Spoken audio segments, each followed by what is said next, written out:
sometimes when you go into the city, they're going to throw whatever they can at you to try and get you to do everything they can get you to do. And I think everything's negotiable. We just have to be ready to, take some and give some. And that's what we're working on. My dad's been dealing with negotiating that kind of stuff. Welcome to the Coffee Experts Club, where we discuss all of the insights, expertise, and drama that goes into making your passion your profession. Our hosts, Aaron, Ben, and Drew, are three coffee experts who have taken their coffee experience and turned it into true expertise. They have consulted with major coffee brands throughout the United States and beyond, providing operations expertise and growth strategy for drive-through openings, multiple locations, and everything in between. So brew yourself a cup and hang out a bit with the Coffee Experts Club. Coffee Experts Club. Good to see you, boys. Good to see you guys today. How are you guys feeling today? Good. Friday. It is a Friday. And Drew, you were saying down in Belize. Drew's down in Belize right now as we speak. And you were saying majority of places are closed, yeah? Belize is hardcore about their holidays, and there's about 25 of them every year. Which makes capitalistic Americans all the better, because we're like, oh, you guys are closed. We're doing sales.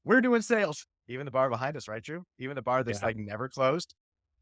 Closed for election day because that's a holiday, and then they close today, I guess. Crazy. Wow. Amazing. And Ben Clatterbuck, you've got some exciting Belize news, right? Is that what I heard? Yes, sir. I'll be down there the 1st, I think over 1st of the 9th. So I just got a hotel right on the beach. Had to get the ocean view.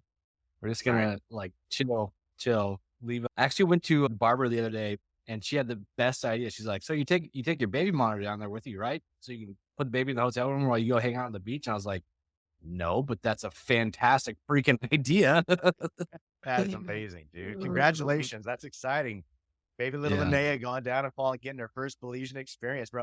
Ben Clatterbuck doesn't mess around, Drew. Like, the guy barely has a baby and he's like, we're going to Belize. I love it. Having the baby's hard work. I need a little vacation. Alyssa needs vacation, bro. Alyssa needs the vacation. Hey guys, so today we have somebody on the show again. It's their second time being back, and just such a high quality dude. You know, Drew, I know you've got to spend a big amount of time with the guy that we're going to bring on, and it's a very special place to both in mine and your heart. But why don't we bring onto the screen Jonathan Maiers from Coffee Republic out of Great Falls, Montana? Because I think that he is a good dude. And Jonathan, it's great to have you here, man. Thank you. Yeah, dude. Like, so not many dudes take me out to steak dinner and then pay for it. But this guy right here took me out for a steak dinner when I came to his town last time. So I'm not promising you, Ben, if you go to Montana, John's going to take you to steak dinner. But he took me out and there's a good time. Thanks for that again, man. Had a great time with you and your fam.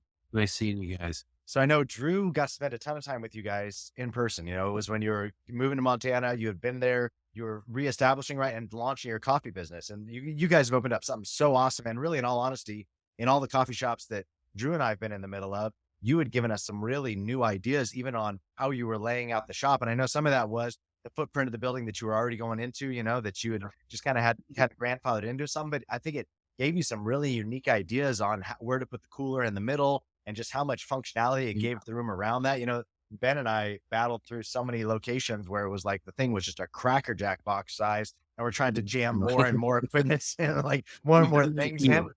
Yeah. So I think it was so inspiring for me to be able to go up there and just to see it done differently. I know for Drew too, you know, Drew can get a little bit like rigid on the way things are supposed to be. And you got up there and you had so much bar space, and he's like, dude, this is pretty bomb. Like, as far as just the way that you guys set things up. There's a lot of space there. We got pretty fortunate with that building. You know, not all of them are that way. That's for sure. We've been in little 7x9 buildings and everything all in one place, which has its benefits too. You barely have to move. Yeah. We got pretty fortunate to get the building and have the footprint that we're able to have there. Drew came up there and helped you with like getting it all set up and doing grand opening with you. And I think we sent David up there too, you know, just to try and have some extra players on the field. And you guys had just an incredible grand opening. Blew Ben's mind, right? With like a free day, like that, right? That was your whole thing. Let's roll it out free day. And Ben's like, what did you just say? Every time I hear that, I go, oh my God, it's like PTSD, man. I go back and I'm like, whoa. I think we were there from 4 to maybe 10:30 that first day. Yep. brought in You guys- another one of our friends from California. Shane helped us out. It took everybody. We had a very short time to get everybody ready. But it was so badass, dude. I feel Yeah. like what a big splash you made on the town. Like you guys were wrapped all the way around the block in a way that does not happen in Great Falls, Montana. Not yet. So that's why we wanted to bring you back on the show today is like, obviously what we love most about Coffee Experts is talking to people who are like pushing the envelope. And I feel like that's what you guys, that's the kind of people that you are. That's the kind of things that you do is you just are continually pushing the envelope with what your brand is and what you're excited about. And you came out of a franchise that was, something that was pretty buttoned down and that's the way you did it. And it taught you some things. But since then, I feel like you guys have birthed this whole new thing that's become so beautifully, uniquely your own, which I think is really inspiring. And the reason why we wanted to bring you on today is because you're looking at location number 2. And this is the raddest part, Drew, right? So we're coming on to talk about location number 2. John texts me and he goes, "Hey, bro, I might be a little bit late to the podcast recording today because I actually had somebody hit me up about location number 3. So our boy doesn't even have number 2 open up yet. And he's already looking at number 3. So Jonathan, we would love just to hear about kind of the progress and things that are in your heart. And especially, I know location number 2 has been a little bit of a bitch, you know what I mean, as far as getting going and like wrestling through the city and all those different pieces, but we'd love to hear about it. Well, I think we bought location number 2 before Drew had even left. We've been just trying to get through city and trying to get through everything that they're going to make us want us to do as far as improving roads and sidewalks and everything else. And it's taken, I think we're on our third plan so far. There's a lot of time doing that. And I think we finally got one that they're okay with. And we made some deals with, pushing some certain things off till maybe a year out so we can get in and make some money.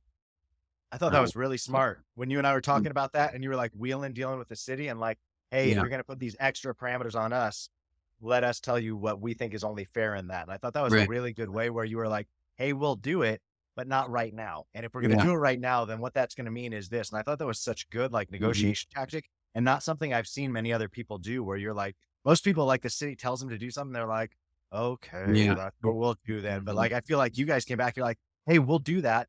And this will be the term, I thought that was so badass.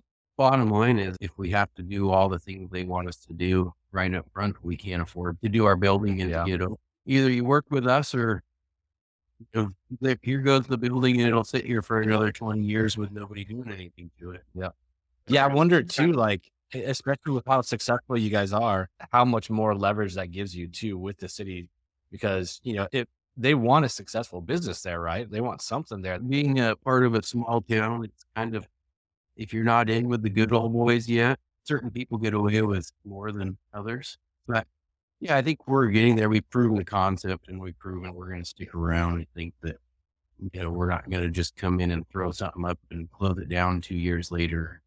And we built a really nice building, our first one. I think they like to see that. Something different than anything else that's in town. I feel like your commitment to Great Falls, my experience with Montana, and anybody that's been watching this show for any amount of time knows that I have 2 loves and they quarrel quite a bit. And that is Montana and Belize. And they quarrel from my heart, you know what I'm saying? Like on where I'm going to try and spend more time, like, and where you live has my heart. I've been coming up to your area in Montana for the last 20 something years. But what I will say, what I've noticed about Montana is if you'll set roots in Montana and you'll make that your place, I feel like they honor it more. Like, it's not like you're a chain that's coming in. It's not like you're trying to come in and bring California ideas in. You're coming in and you're saying, hey, we're making an investment in this town. You see that because we bought the land and built the building. So like we've made this one here. We're making a second one here. Now you're talking about even potentially a third one coming into the town. And I do think that in small, good old boy communities like that, I think that when they see people that are like, no, we're anchoring here. I do think that over time that it gets you more and more leverage. We got some dues to pay. But our regular customers and so they are so stoked on us growing and moving over to the other side of town. And I'm sure even with this next one, they'll be even more excited because here people think driving 5-10 minutes is just crazy to go all the way across. The people are excited to start seeing it in other areas and closer to them. So we're kind of trying to hit all main points coming in and coming out. We're easily accessible to most everybody in town. Drew, I think you were going to say something. I've got a ton of questions to ask Jonathan, but I feel like Ben and I always dominate, and Drew just like sits nicely and smiles. So this is your boy. You've spent a ton of time with him. You even lived with him. Like this is one of the few clients that Drew's actually lived with as he was there helping him open something. So Drew, if you've got stuff you want to ask, I think let's go with you next. I just was going to comment on the leverage that you have, in the negotiations, because you're a killer at what you do for sure, but you're also a leader of the industry in the area. Came in and you showed the concept, and you're introducing this type of culture to the area and teaching people. And it's not that it didn't resonate with people. Everybody seemed to love it. And even not the everyday coffee drinkers, I'm sure, are loving it, and singing the praises. So, when the city knows who you are, and they see the cars in the drive-through, and, they see you wanting to, nice leverage as well, but negotiate of the city in the long run. Yeah. Sometimes when you go into the city, they're going to throw whatever they can at you to try and get you to do everything they can get you to do. And I think everything's negotiable. You just have to be ready to take some and give some. And that's what we're working on. My dad's been dealing with negotiating that kind of stuff. He's a pretty stern guy. And I feel like the Montana folk too, like they appreciate like the older, like paternal taking the lead. I think that you have a family business that you're rooted in Montana, and that you send in like the older father figure into the room, I think is better. Cause I think obviously all of us, maybe I don't meet this group anymore. I was gonna say all of us younger guys. So maybe all of you younger guys, like I think you come into the room, all the people in the room like are older than you. Then I think it's easier to lose ground. But like when you have a guy that's been a business owner that has been running businesses for a while, that's like, hey, no, this is what's fair. This isn't fair. And then like the pushback. And I found like you earn a respect that way too. And I was going to ask you, I was wondering how Marty was loving the third iteration of Set of Plans, where he's like, for the love of all things decent, will you just let us get this thing open? Yeah, he's not stoked on it because it's, he owns the two buildings and basically I'm leasing them from him, and he wants to get it done and start making some money because they're essentially retired now. That's their income, and he'd like to just get them to accept something so we can start moving and get open and start generating some income for them too. I think we finally got a set dialed in. We submitted, and they sent back just a few things for us to clean up and some red tape, Other than that, I think hopefully by the end of April, we should have approved plans and be able to start moving.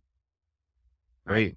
So, That's awesome. Knowing that Great Falls isn't a huge town, like looking out to the future, how many shops do you think you could put down before you start saturating that little town? I think these 3, and there's a potential in a certain area for one more. Other than that, I think you'd start getting too close, and you probably start thinking for one or the other. But 3 is a pretty good number. I think you have potential to get 4. And I think the next logical step would be to start moving towards Helena.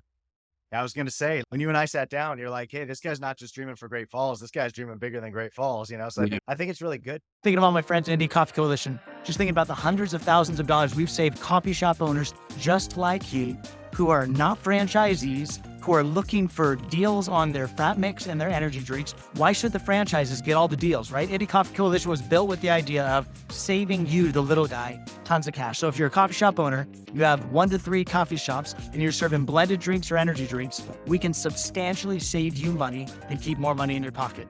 Set up a call. I'd love to talk with you. Indie Coffee Coalition, keeping money in your pocket. The thing I would like to hear you talk on, Jonathan, because I think that I love what you guys do. I love that it's a family affair. You know what I mean? Like for the good, the bad, the ugly, right? Because I know it's not always easy running things with family. I do think that it's really cool that you guys have said, hey, this is older generations income with owning the land, having an asset that also gives you some rent control, right? So you can have a long-term lease so that you guys are all in, and a couple different generations, both seeing a business opportunity from it. So the couple questions I've got for you is, do you feel like you always need to own the building? Like, as far as like, is that going to be like a make it or break it for you, where you're going to have to always buy the land, build the building? Or would you be open to some like leasing of space? Because I know people who are listening today, they may be in a spot where they're like, listen, bro, all I've got is the money to open a place. Like I don't have the money to go buy a piece of land, especially depending on where they're at. Like they may not have that. So I'd love to hear, is that your business model for future for all locations? And then I would love to hear like kind of your vision on how you see things expanding if you got to write the book. I know as you and I were walking out of the the steakhouse, you know, you're like, I just saw your eyes light up and get super big, and you're like, dude, we could do this. And you start dreaming for me a little bit about Yeah. how you could see things expanding. Maybe talk about that a little bit. Well, so this third one that we were just talking about, that would be a land lease. Essentially, he, Yeah. he was willing to build out the area and lease it to us. And he's actually got another one that he wants us to look at in Kalispell, which Wow. seems exciting, but it's also, it's a 4 hour, The far away. it's far away, and trying to, I mean, even with just this one here, it's been constant with people, which makes me a little bit nervous for trying to do 2 more, but I think Come you on, start bro. It's in the same country, bro. It's in the same country. Yeah. Me and Drew are doing it 2 Right. countries away. You could do this. You could do it. should be able to. I think being able to own the property in the business, great, perfect. We had leases on our store. Obviously, the scariest thing with a lease is that unless you structure it the right way, it's somebody else's property, and at the end of the day, they can kind of do with it what they want. But as long as you're getting in there with the right terms and the right length of lease that you're comfortable with, yeah, I think from here on out, it's probably what I'll mostly be doing, because I don't think my mom and dad want to invest any more than the 2 stores that they're going to build out. It's a nice way to go, because then you don't have the overhead of owning the property, and I think it allows you yeah. to multiply faster, right? Like as Yeah, far as because you don't have to definitely. outlay so much capital. I know. I Yeah. mean, for all of us who came out of roasters, that was Wes's way. Wes didn't start buying buildings until we were like 10 or 11 deep, and that's when we Right. started looking at like owning land. And I think Yeah. that the reason he did that was because it was a lesser capital outlay. He would put it on to the building owner to give him vanilla shell, is what he would call it, within his lease. So they put up the walls, they wrap the whole thing, they even give you interior drywall and set your Yeah. toilet. And then Wes would come in and wrap it the way he wanted to wrap it to make it look like a Yeah. roast. I think that the nice thing about that is it's such a lesser capital outlay, and it allowed Wes to really lift. I know when they were talking about the entity who ended up buying roasters, because there was a tangle for who owned Yeah. buying them, what you call in the north. We had always thought, wait, this business has been around longer than roasters, and they only have 3 to 5 locations, and we have 15 in a roastery. Like, what's Yeah. going on?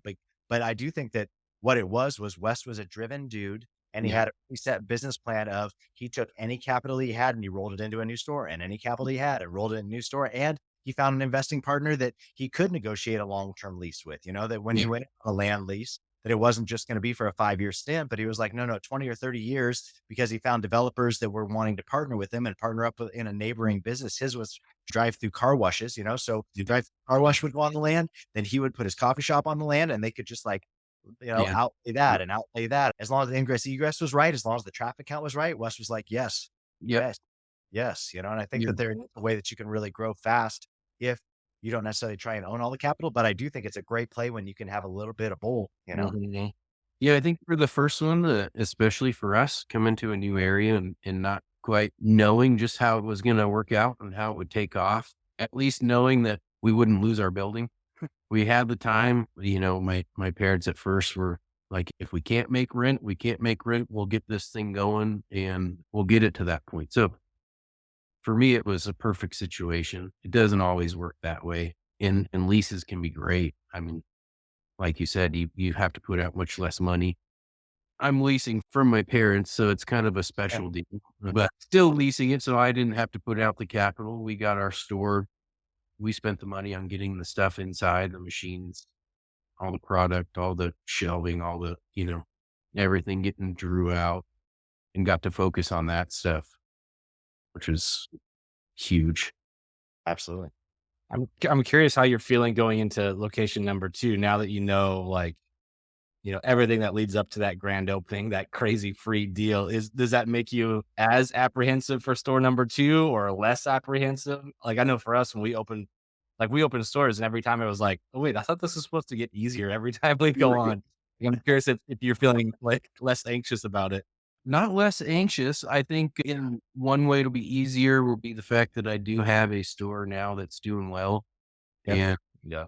can bring people on earlier. Yep. If you have kind of a base crew to get started with. I think I've got 5 of my original hires still there. Wow. we've got that going for us, and I can use some of them and get some people in and get them trained, and it won't be such a, I mean, it was basically myself, Drew, and my friend Shane, and then Yeah, David. David. Yeah.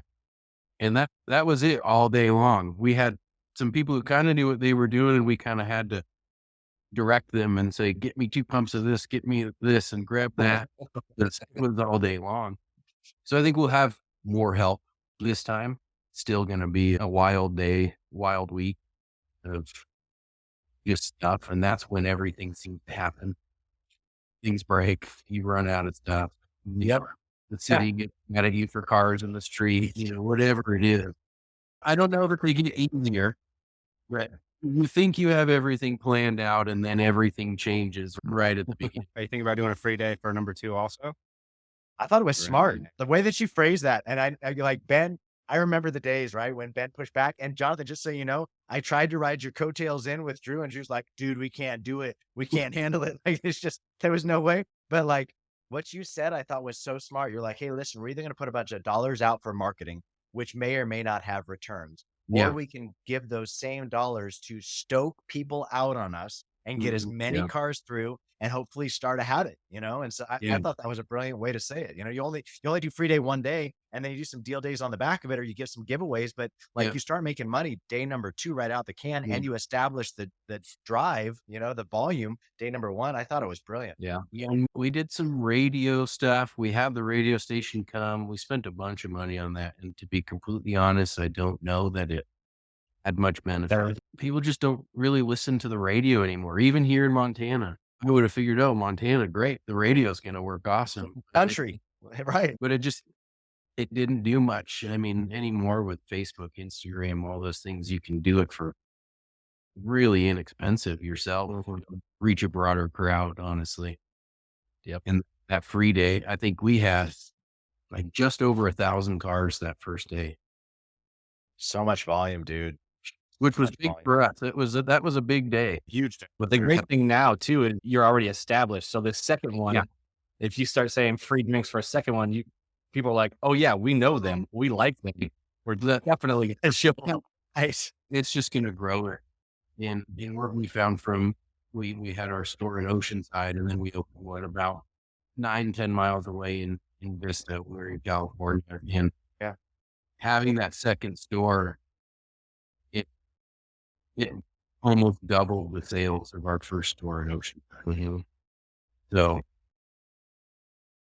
obviously, I don't know what it's going to do to the store here.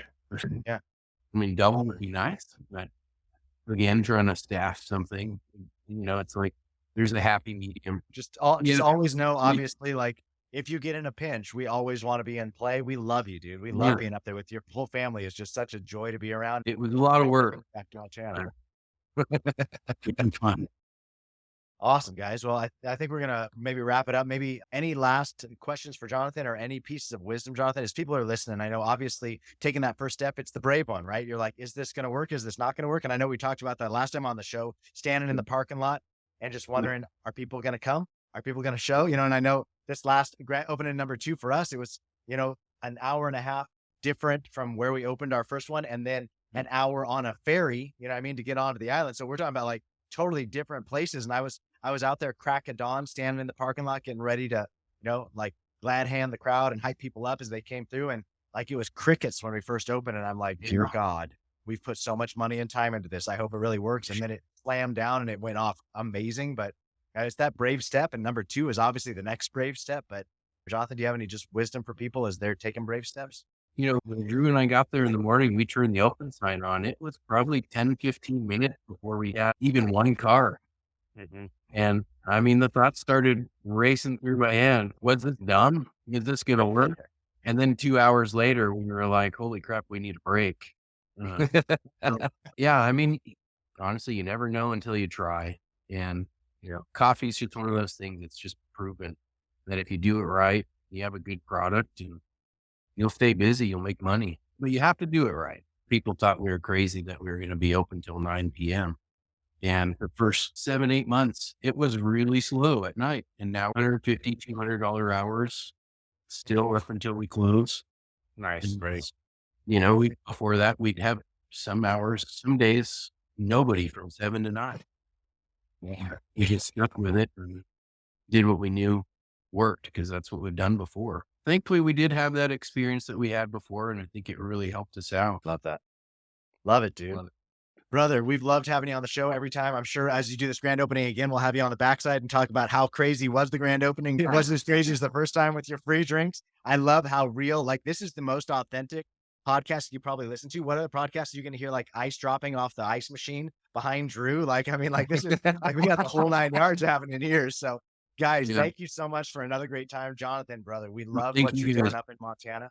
Yes. Awesome. All righty, guys. Hey, thanks for Right. tuning in today for Copy Experts Club, everybody. So great having you. And we'll see you next week right here, same place. Thanks so much for joining us today. For those of you who are looking to become a coffee expert yourself, we offer an incredible, thorough training online for opening your first coffee drive-thru at www.myfirstdrivethru.coffee.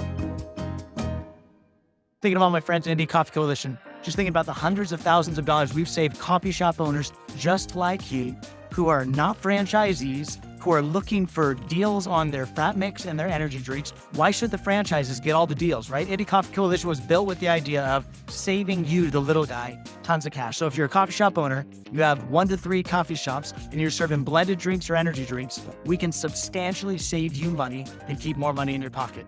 Set up a call. I'd love to talk with you. Indie Coffee Coalition, keeping money in your pocket.